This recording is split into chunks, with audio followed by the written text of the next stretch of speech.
मेरा टॉपिक है जी x86 and arm addressing mode.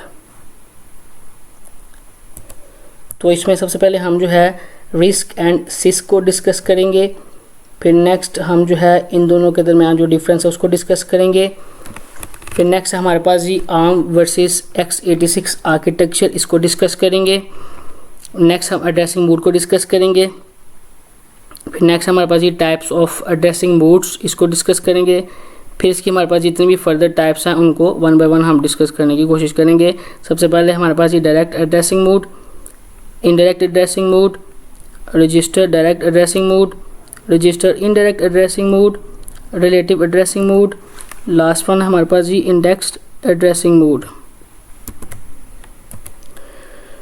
तो सबसे पहले हम जो है रिस्क को सिस्क को देख लेते हैं। दोनों में जो है माइनर सा डिफरेंस है। रिस्क की अगर बात की जाए तो रिस्क के अंदर क्या होता है कि रिस्क के अंदर नंबर ऑफ़ इंस्ट्रक्शन से ज़्यादा होती हैं, ठीक है। लेकिन कोई भी एक स्पेसिफिक इंस्ट्रक्शन होगी तो उस इंस्ट्रक्शन को एग्जीक्यूट होने के लिए एक ही साइकिल रिक्वायर्ड होगा। जबकि अगर हम सिस्क की अगर बात करें तो सिस्क के अंदर इंस्ट्रक्शन एक ही होगी लेकिन वो थोड़ी कम्प्लेक्स होगी, ठीक है। और जो एक इंस्ट्रक्शन होगी हो सकता है कि उसको एक से ज़्यादा साइकिल्स जो हैं रिक्वायर्ड हों उस इंस्ट्रक्शन को एग्जीक्यूट होने के लिए, जो कि हम जो है सिस्क के अंदर लिखते हैं। इन दोनों को हम जो है एक एग्जांपल के थ्रू समझने की कोशिश करते हैं। तो ये है आपके पास एग्जांपल, जिसके अंदर ये आपके सामने टेबल बना हुआ है। इसके अंदर 3 रोज़ हैं एंड 3 कॉलम्स हैं। अब आप देख सकते हैं कि सिस्क इंस्ट्रक्शन सेट में इंस्ट्रक्शन एक ही है, ठीक है। और इसमें क्या हो रहा है जी, मल्टीप्लाई हो रही हैं 2 वैल्यूज़। कौन कौन सी 2 वैल्यूज़? कॉलम 1 रो 1 के अंदर नंबर 1 पड़ा हुआ है और रो 2 कॉलम 1 के अंदर जो है 4 वाली वैल्यू पड़ी हुई है। इन दोनों को मल्टीप्लाई कर रहे हैं, सिंपल। उसके बाद हम अगर रिस्क इंस्ट्रक्शन सेट देखें तो इसमें आप देख सकते हैं सेम वही काम जो है जो ऊपर परफॉर्म हो रहा था सिस्क के अंदर एक इंस्ट्रक्शन के अंदर, रिस्क के अंदर वही काम जो है मल्टीपल लाइंस के अंदर जो है परफॉर्म हो रहा है। जैसे कि क्या हो रहा है इधर कि रो 1 और कॉलम 1, ठीक है, उसकी वैल्यू ए रजिस्टर के अंदर स्टोर कर रहे हैं। फिर उसके बाद रो 2 और कॉलम 1 की वैल्यू जो है बी रजिस्टर के अंदर स्टोर कर रहे हैं। और थर्ड लाइन पे क्या हो रहा है जी, दोनों का प्रोड हो रहा है, मतलब कि दोनों वैल्यूज मल्टीप्लाई हो रही हैं। और एंड पे जो है जो भी रिज़ल्ट आया उसको रो 1 कॉलम 1 के अंदर जो है उसको स्टोर कर रहे हैं। ये था जी हमारे पास ये risk and six. In short के सिस्क की अगर बात की जाए तो उसका जो मेन कंसर्न होता है उसका ये होता है कि नंबर ऑफ़ इंस्ट्रक्शन जो है कम से कम लिखे जाएं। और रिस्क की अगर बात की जाए तो उसका मेन मोटिव होता है कि एक साइकिल के अंदर ही आपकी एक इंस्ट्रक्शन जो है एग्जीक्यूट हो। नेक्स्ट हमारे पास ये कुछ इन दोनों के दरमियान जो है डिफरेंस है रिस्क एंड सिस्क के दरमियान। तो रिस्क क्या हमारे पास जी, it is a reduced instruction set computer. और सिस्क की अगर बात की जाए तो ये हमारे पास जी it is a complex instruction set computer. तो ये दोनों जो है ना रिस्क एंड सिस्क की फुल फॉर्म्स लिखी हुई हैं।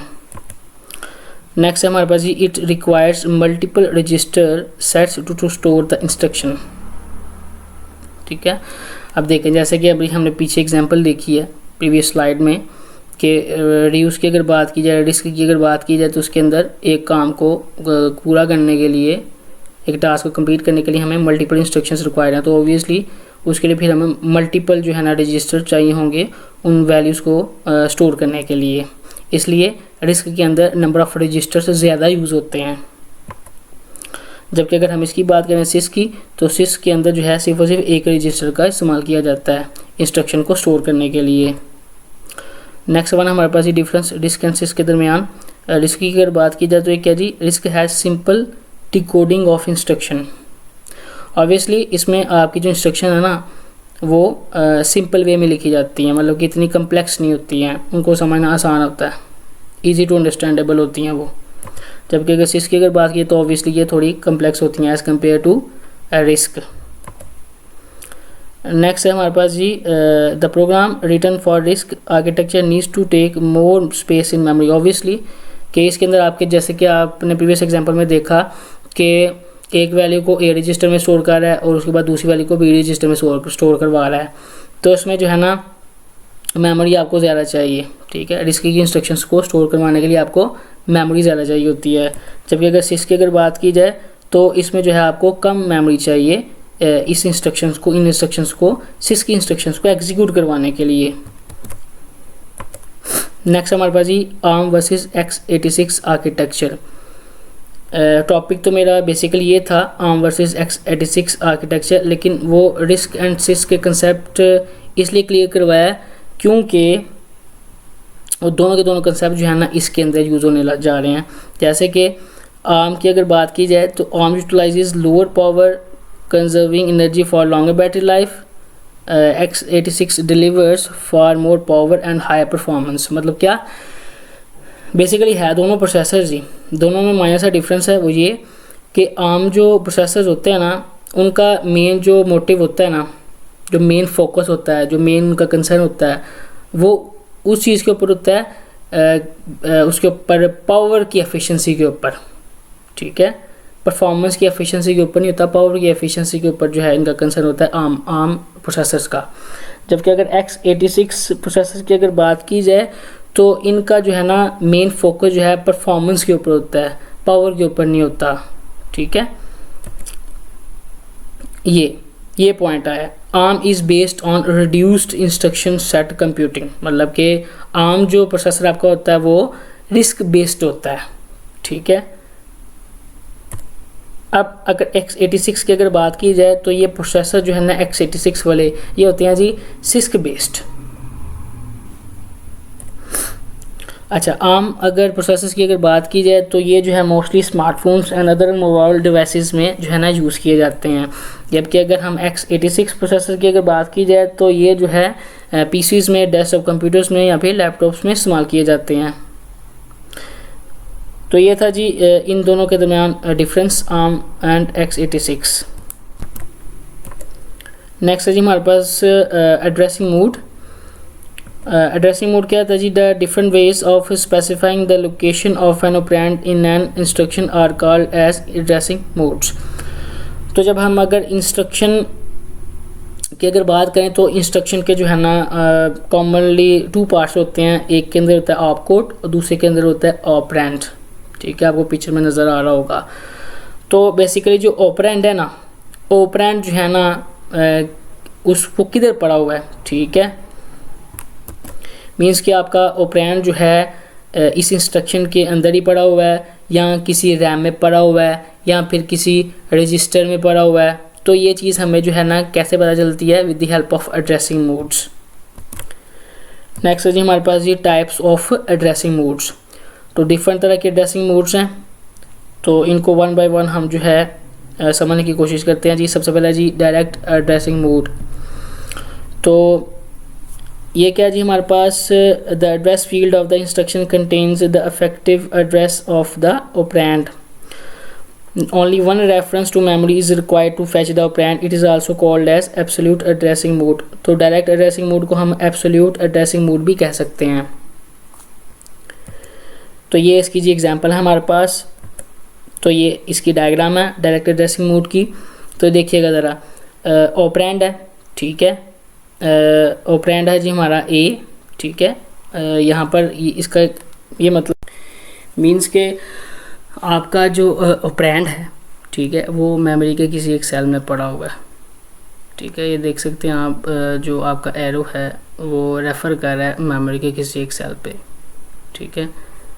तो यहाँ पर जो है ना एक इफेक्टिव एड्रेस का वर्ड यूज़ कर रहा है। इफेक्टिव एड्रेस क्या होता है? जहाँ पर आपको जो है ना एक्चुअल आपका डाटा मिल जाता है, उसको हम कहते हैं इफेक्टिव एड्रेस। तो हमारे इस केस में डायरेक्ट एड्रेसिंग मोड की अगर बात की जाए तो इसमें इफेक्टिव जो एड्रेस है ना, वो इंस्ट्रक्शन सेट का जो दूसरा पार्ट है ना, एड्रेस वाला पार्ट, वहाँ पर पड़ा हुआ इफेक्टिव एड्रेस। ये है जी हमारे पास डायरेक्ट एड्रेसिंग मोड की डायग्राम। नेक्स्ट है हमारे पास जी indirect addressing mode. Indirect addressing mode की अगर बात की जाए तो इसमें यह है कि हमें यहाँ पर 2 दफ़ा मेमोरी को जो है ना एक्सेस करना पड़ता है ताकि हम जो है अपने एक्चुअल डेटा को, ऑपरेंड को जो है एक्सेस कर सके। इसलिए इसको हम इनडायरेक्ट एड्रेसिंग मोड कह सकते हैं। ठीक है। तो अगर यहाँ पर अगर इफेक्टिव एड्रेस की अगर बात करें तो आपका इधर इफेक्टिव एड्रेस जो है ना मेमोरी के अंदर, मेमोरी के किसी एक सेल में पड़ा होता है, जबकि अगर हम डायरेक्ट एड्रेसिंग मोड की अगर बात करें तो वहाँ पर जो है इफेक्टिव एड्रेस कहाँ पड़ा हुआ था, इंस्ट्रक्शन सेट के अंदर। जबकि अगर हम इनडायरेक्ट की अगर बात करें तो यहाँ पर आपका एड्रेस कहाँ पड़ा हुआ है, इफेक्टिव एड्रेस मेमोरी के किसी एक सेल में। ठीक है, तो इन दोनों के दरमियान जो है ना ये डिफरेंस है मेन। ये इसकी जी एग्जांपल है। ठीक है, ये इसकी डायग्राम में क्या बता रहा है जी कि यह जी हमारे पास जी लेफ़्ट साइड पे जो बना हुआ है डायग्राम, वर्टिकल लाइन जो है हमारे पास वो इंस्ट्रक्शन सेट है। ठीक है, एक पार्ट ऑब्वियसली आप कोड होगा और दूसरा है जी ऑपरेंड। तो बेसिकली एड्रेस वाला पार्ट इधर क्या कर रहा है, वो मेमोरी के किसी एक सेल को एक्सेस कर रहा है। वो आगे से सेल एक मेमोरी का जो है वो आगे से किसी सेल को एक्सेस कर रहा है, जिससे क्या हो रहा है कि आपको ऑपरेंड मिल रहा है। ठीक है, तो यहाँ पर आप देख सकते हैं कि डायग्राम के थ्रू कि जो बेसिकली आपका इफेक्टिव एड्रेस है वो मेमोरी के एक सेल में पड़ा हुआ है। ठीक होगी बात। नेक्स्ट हमारे पास जी immediate addressing mode. Immediate addressing mode क्या है जी, the operand is specified in the instruction explicitly instead of address field an operand field is present that contains the operand. मतलब क्या कि इसके अंदर आपका जो डेटा पड़ा होता है ना, एक्चुअल डेटा पड़ा होता है, वो आपका जो है इंस्ट्रक्शन के अंदर ही मौजूद होता है। ठीक है, यहाँ पर आपको किसी मेमोरी के सेल को या किसी भी रजिस्टर के सेल को जो है एक्सेस करने की ज़रूरत नहीं है। ठीक है, आपका जो डाटा वो डायरेक्टली किसके अंदर होता है, इंस्ट्रक्शन सेट के अंदर होता है। ठीक है, ये इसकी एग्जांपल है और ये इसकी जी डायग्राम बनी हुई है। इस डायग्राम के थ्रू समझने की कोशिश करते हैं कि देखें आपको होता है यहाँ पर इमीडिएट एड्रेसिंग मोड के अंदर और साथ ही ऑपरेंड होता है। मतलब कि ऑपरेंड आपका डायरेक्टली इसके अंदर इंस्ट्रक्शन सेट के अंदर होता है। ठीक है, आपको इसके लिए किसी भी एड्रेस को एक्सेस करने की ज़रूरत नहीं है, इसको ऑपरेंड को गेट करने के लिए, एक्सेस करने के लिए। नेक्स्ट है जी हमारे पास रजिस्टर डायरेक्ट एड्रेसिंग मोड। इसके नाम से ही आपको अंदाज़ा हो रहा है कि यहाँ पर जो है रजिस्टर्स इन्वॉल्व हो रहे हैं। ठीक है, ये देखें, the operand is content in the register set. The address field of the instruction refers to the CPU register that contains the operand. No reference to memory is required to fetch the operand. ठीक है, तो यहाँ पर वो यही बात करेंगे, यहाँ पर जो हम मेमोरी के किसी भी जो है ना सेल को एक्सेस नहीं करेंगे। ठीक है, यहाँ पर हम क्या करेंगे सिंपली कि हम अपना जो ऑपरेंड है, जो हमारा एक्चुअल डाटा है, वो हम जो है अपने रजिस्टर से जो है एक्सेस करेंगे। ये जी इसकी एग्जांपल है। इस डायग्राम से इसको समझने की कोशिश करते हैं रजिस्टर डायरेक्ट एड्रेसिंग मोड को।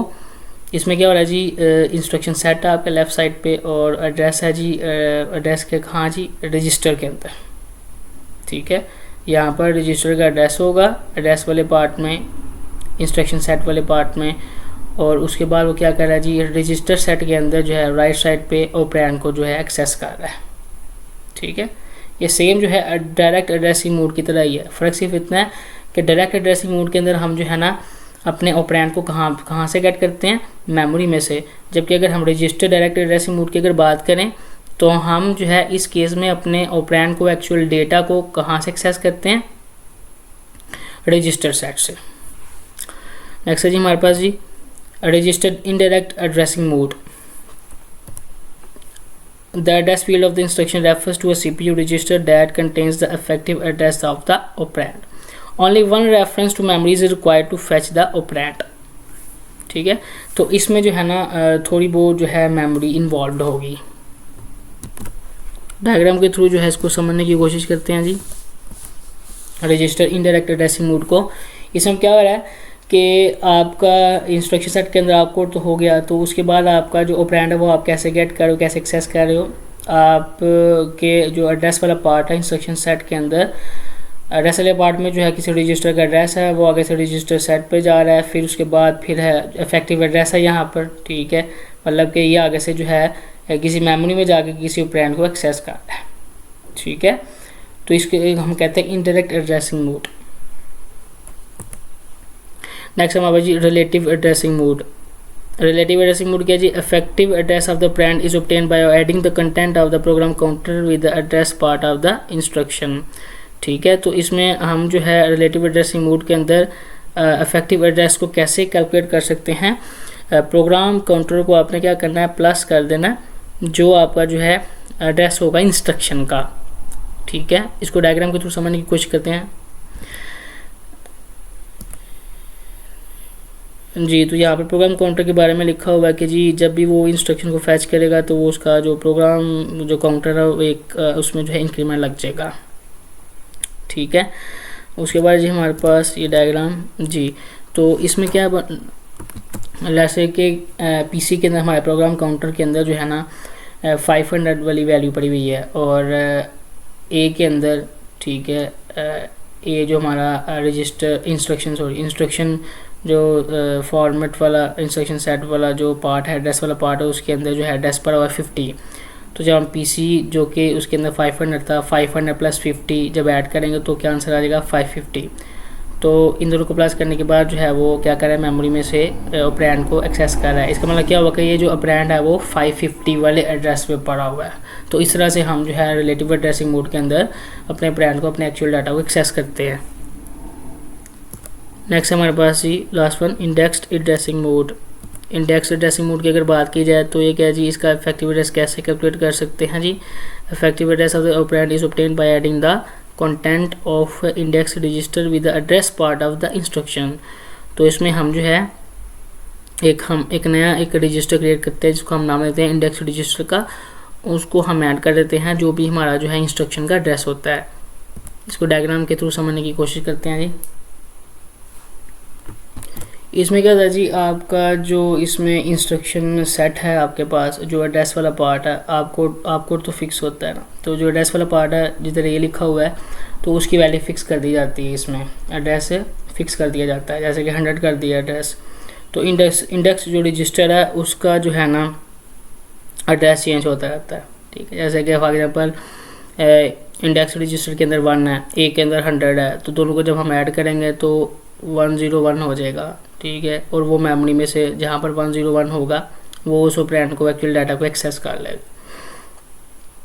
उसके बाद एक का इंक्रीमेंट लग जाएगा इंडेक्स रजिस्टर के अंदर। ठीक है, उधर वैल्यू हो जाएगी इंडेक्स रजिस्टर में 2 हो जाएगी। फिर ए के अंदर तो 100 ही है, तो 100 प्लस 2 वो हो जाएगा 102। फिर उसके बाद दोबारा से जब दोनों एड्रेसेस को ऐड अप किया तो हमारे पास बन गया 102। फिर 102 मेमोरी के अंदर जहाँ पर 102 पे जो भी ऑपरेंड पड़ा होगा उसको फैच कर लेगा। नेक्स्ट फिर इंडेक्स रजिस्टर के अंदर एक का इंक्रीमेंट लगेगा, उधर 3 हो जाएगा, तो एक के अंदर तो 100 ही है, तो 100 प्लस 3 103। तो 103 को जो है ना, जो भी मेमोरी के अंदर 103 वाला सेल होगा उसके अंदर जो है ना आपके ऑपरेंड को, एक्चुअल डाटा को एक्सेस करने लग जाएगा। ठीक है,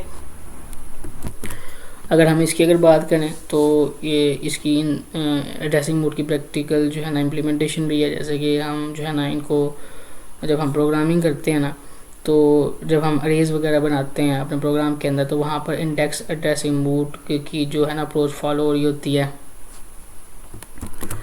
अगर हम इसकी बात करें डायरेक्ट एड्रेसिंग मोड की, तो जब हम अपने प्रोग्राम में वेरिएबल्स डिक्लेयर करते हैं ना, तो उस केस में क्या होता है जी, डायरेक्ट एड्रेसिंग मोड को फॉलो किया जा रहा होता है, वो अप्रोच जो है इम्प्लीमेंट हो रही होती है। और अगर जब हम, आपको पता है कि हम अपने प्रोग्राम में पॉइंटर्स भी डिक्लेयर करते हैं, तो जब हम पॉइंटर्स डिक्लेयर करते हैं ना, तो उस चीज़ को जो है ना हमारी इनडायरेक्ट एड्रेसिंग मोड जो है हैंडल कर रही होती है।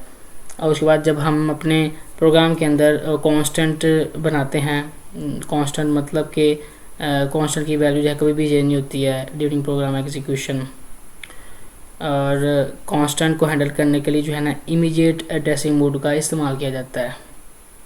तो ये एड्रेसिंग मोड जो है हमारे प्रोग्रामिंग के अंदर कहीं ना कहीं जो है ना यूज़ हो रही होती हैं।